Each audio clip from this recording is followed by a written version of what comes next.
Olá, humanos que eu chamo de amigos, tudo certo com vocês? Pensa que vocês são em 1830 por ali. 1820 e pouco, 1830. Tava tendo ali, aqui no Brasil. Aqui é foda, né? Comecei o vídeo falando errado. O Dom Pedro I, o imperador, não sei o quê. Só que aí começa a dar uns negócios estranhos, o cara tá muito autoritário, aí vai ter uns estados que vão se juntar numa confederação para reclamar que não tá como a gente queria, a gente tá excluído. Aí vai ter uma guerra da Cisplatina que o Brasil vai perder muito soldado, vai matar muita gente. Aí um liberal que tava sempre expondo suas críticas é assassinado. O cenário pro imperador tá meio feio. E aí dá um rolo lá em Portugal, Dom Pedro olha e fala assim, vou me meter pra lá. Deu a noite das garrafadas aqui, tá tendo a questão do trono lá, se vai ser Dom Miguel, Dona Maria, não sei das quantas lá, Maria da Glória. Aí Dom Pedro I fala assim, galera, tchau, preciso voltar pra Portugal, mas não temam, eu tenho um ótimo sucessor pra vocês. Está aqui meu filho Little Pedro II, Little Pedro II, com seus altos conhecimentos da sua idade avançada dos 5 anos de idade. Aí tu pensa, cara, de taxa que os brasileiros não ficaram e falaram assim, tá, seu idiota, a gente vai ficar como? E aí tinha uma lei na Constituição do Brasil, sei lá, tinha um bagulho lá falando que se não tivesse, se o imperador saísse, enfim, a Assembleia ia votar, o Congresso, sei lá se é Assembleia, Congresso, como é que fala? O Congresso ia votar pra alguém entrar no lugar desse imperador. Assembleia, não é Congresso. E aí tu vai olhar e tu vai falar assim, beleza, então, pelo menos isso, né? A Assembleia estava de férias. E aí começa o período regencial, tudo bom? Que baita fala, sem eu falar o que eu tava falando, né? A gente vai ter uma criança de 5 anos ali, que não tem pai, porque o pai voltou lá pra Portugal, a mãe dele morreu. Aí ele vai ficar sendo cuidado por José Bonifácio, que é o cara lá que ajudou a escrever a Constituição e ajudou lá no primeiro reinado. Ele vira meio que um cuidador do Little Pedro. Também tem a Manana, que é uma outra moça que ajuda na criação de Dom Pedro. Mas enquanto Dom Pedro amadurece, cresce, né, sai dos seus 5 anos de idade, vão se estabelecer 4 regências, que por isso é o período regencial. Então, o período entre os dois impérios é chamado de período regencial, porque vão ter 4 regências. As 3 primeiras são consideradas o progresso liberal, assim, avanço liberal, e a última é o regresso conservador. E aí esse período vai ser marcado por tensão política, por revoltas regionais, mas vamos com calma. Basicamente, o que acontece? Quando a Assembleia volta da porra das férias que eles estavam, eles vão votar e vai ganhar um grupo, assim... No caso... Calma, falei errado. Essa Assembleia estava de férias, só que os que ficaram, os que não estavam de férias, se juntaram ali e votaram pra ter um bagulho provisório.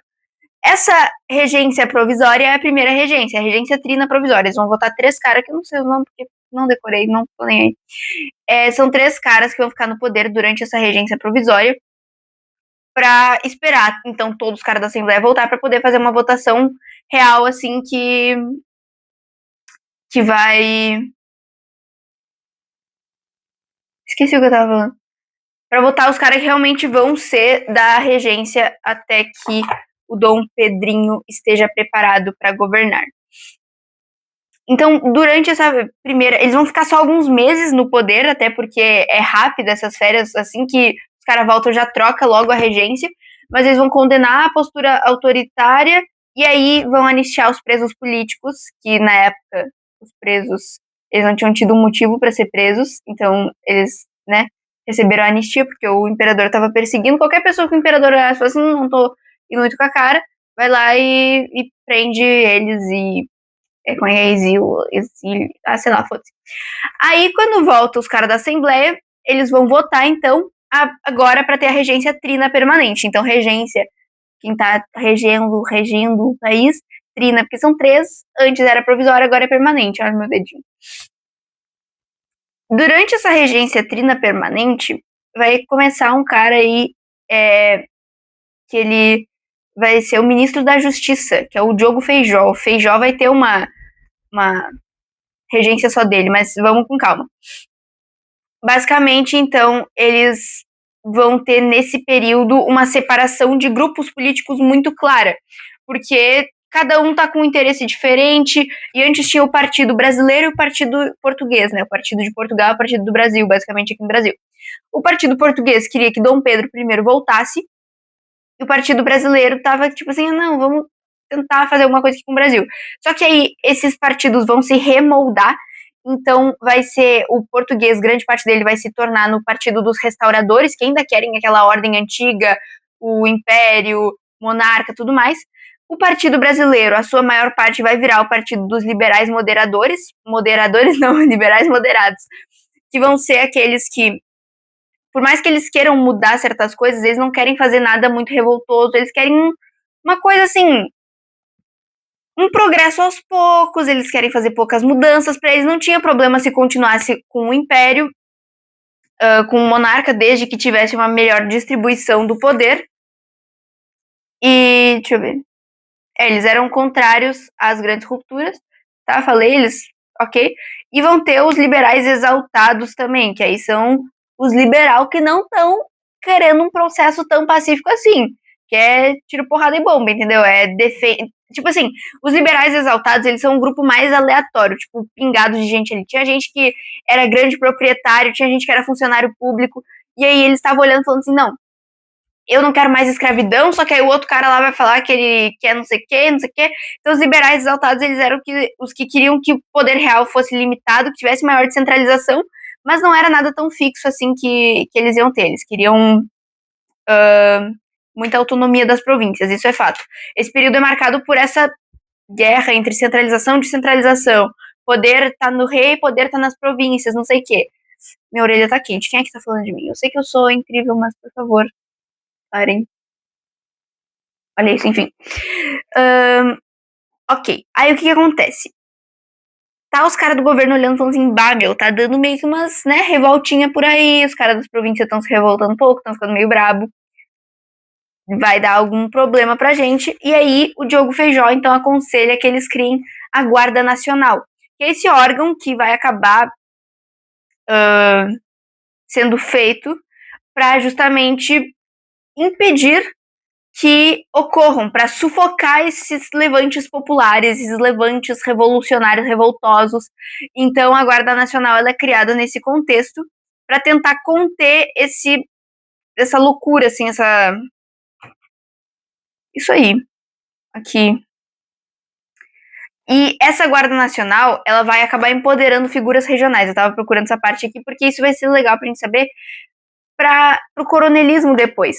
Com esse maior controle nas províncias, quem fazia parte da guarda, que tinha esse título dos coronéis, acabava, querendo ou não, ganhando uma maior autoridade e, portanto, tinham mais força de atuação, tinham mais respeito da população. Então os coronéis começam a surgir daí. Esses caras que estavam tendo o poder e que estavam intrinsecamente... Ai, que tantas palavras chiques são essas? Intimamente, sei lá, ligadas, amarrados à política, mas ao exército. Exército foi triste agora, o exército, a força, assim. No caso, não era bem o exército. Muitas vezes, quem era do exército acabava indo para a Guarda Nacional. Tá? Mais ou menos isso, ok. Aí, o que acontece? Em 1834, eu não tô falando das datas de cada regência em específico, mas o período regencial em si, ele vai ir de 1831 a 1840, que em 31 é quando Dom Pedro I fala assim, bye bye guys, tô voltando pra Portugal, e 1840 é o golpe da maioridade, mas a gente chega lá daqui a pouco. Em 1834 vai ser, como é promulgado, sei lá, vão lançar lá o ato adicional, que é basicamente uma emenda constitucional, assim, tu tem a Constituição de 1824, a primeira Constituição, eles vão olhar e falar assim, cara, a gente só quer botar uma coisinha aqui. A gente vai começar a descentralizar um pouco. Não é descentralizar, tipo assim, anarquia, o Estado virou um novo país, foda-se o federal. Não, eles estão fazendo, tipo, aos poucos, assembleias provinciais, dá um pouquinho mais de poder para as províncias, mas não é nada, tipo assim, louco, sabe? E aí é nesse ato que eles vão mudar a regência de Trina para Una. E aí votam para que quem ganhe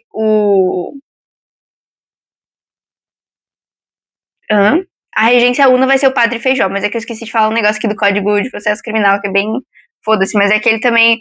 Código de Processo Criminal, ele vai também dar mais poder para as províncias, porque, tipo, elas vão poder julgar, assim. Tá ficando escuro lá fora, tá dando um ar dramático, né, pro ambiente, enfim. A regência una do Padre Feijó, então.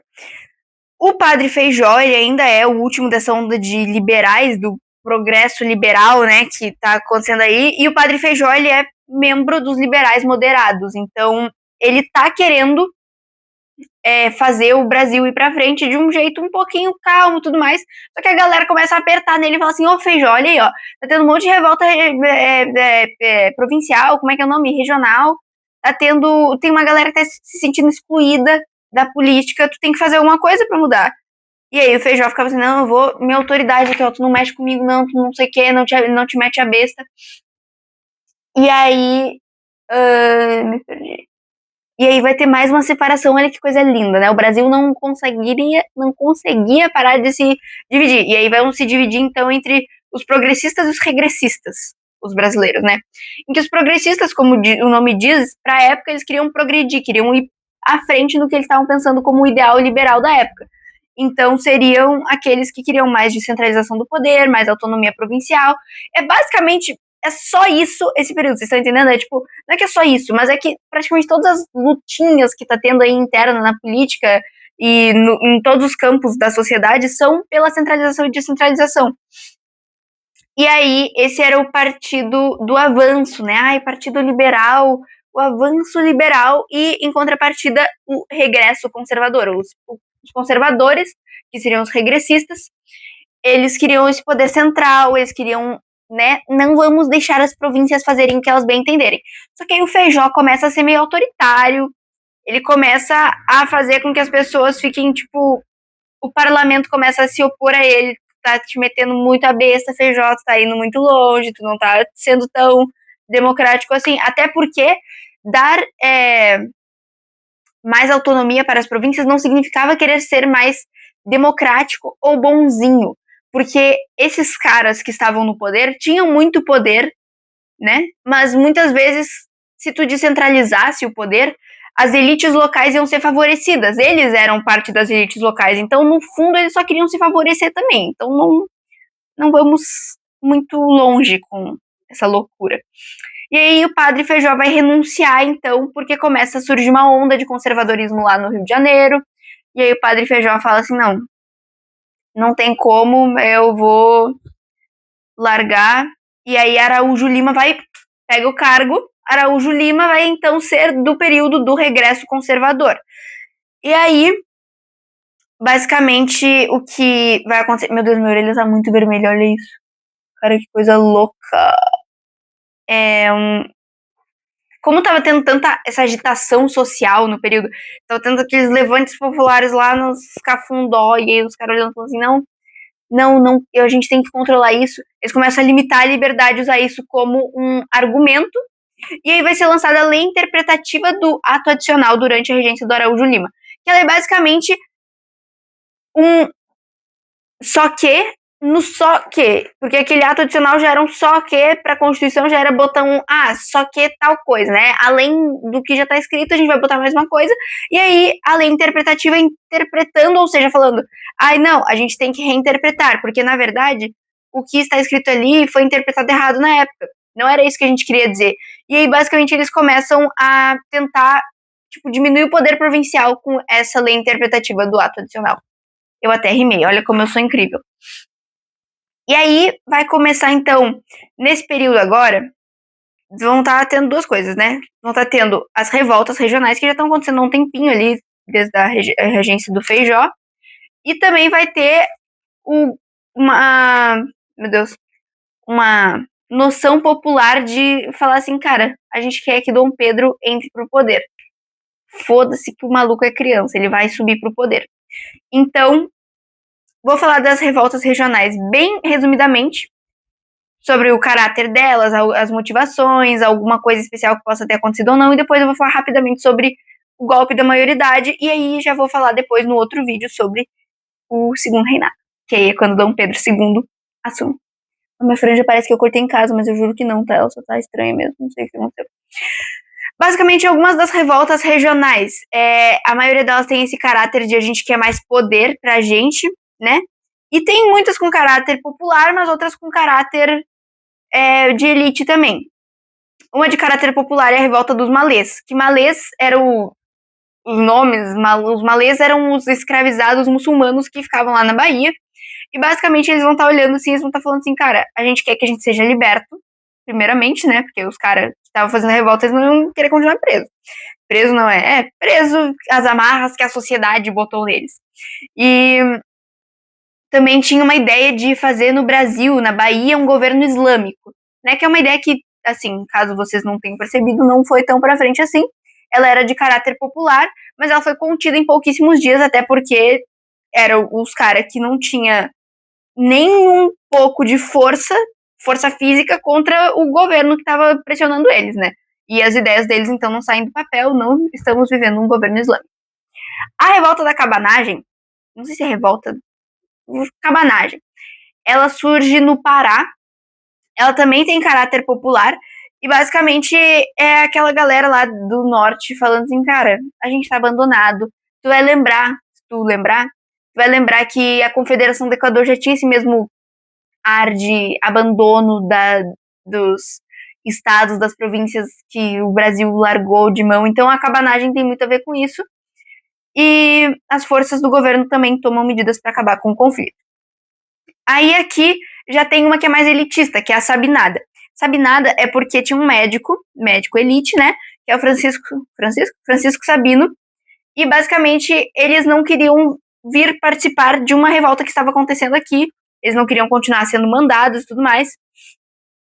E tem um fato curioso, que Bento Gonçalves estava preso lá, e assim, que ele se solta no meio dessa revolta, assim, tá tendo tudo louco, ele consegue fugir, vem pra cá pro sul, tudo bom, sou do sul, a minha terra tem o céu azul, isso aí, e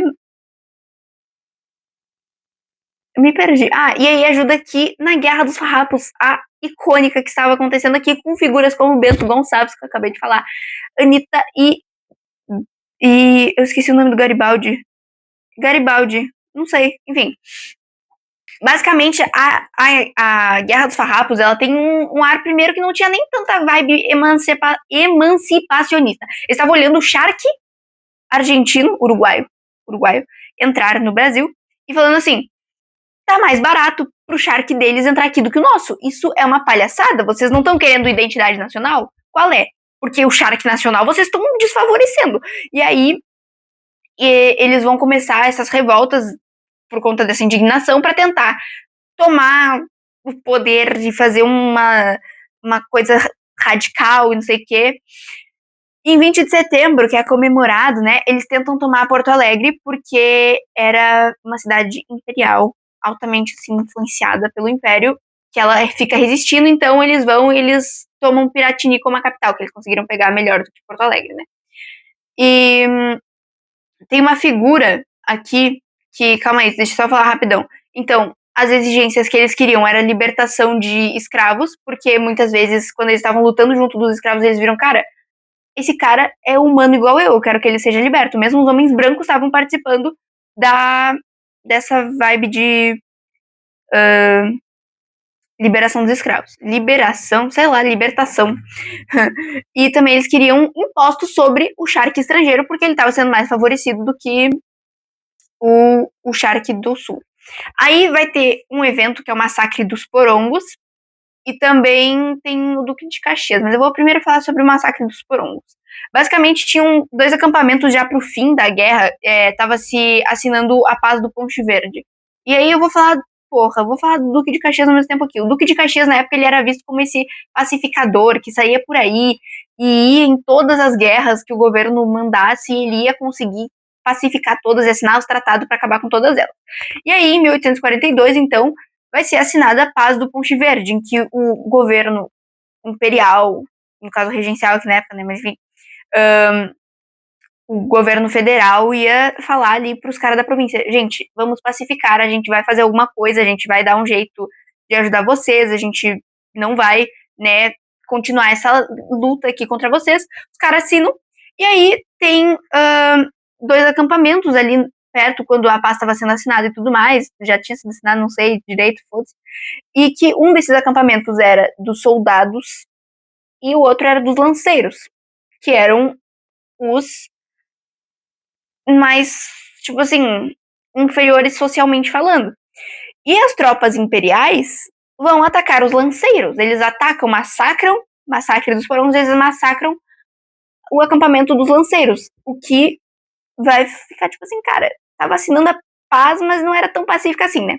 E aí, então, por último, a balaiada, que eu esqueci que existia. A revolta. Não sei como chamar, eu vou chamar só de balaiada. Não sei se é revolta da balaiada. Não é revolta da balaiada, é feio. Guerra da. Não.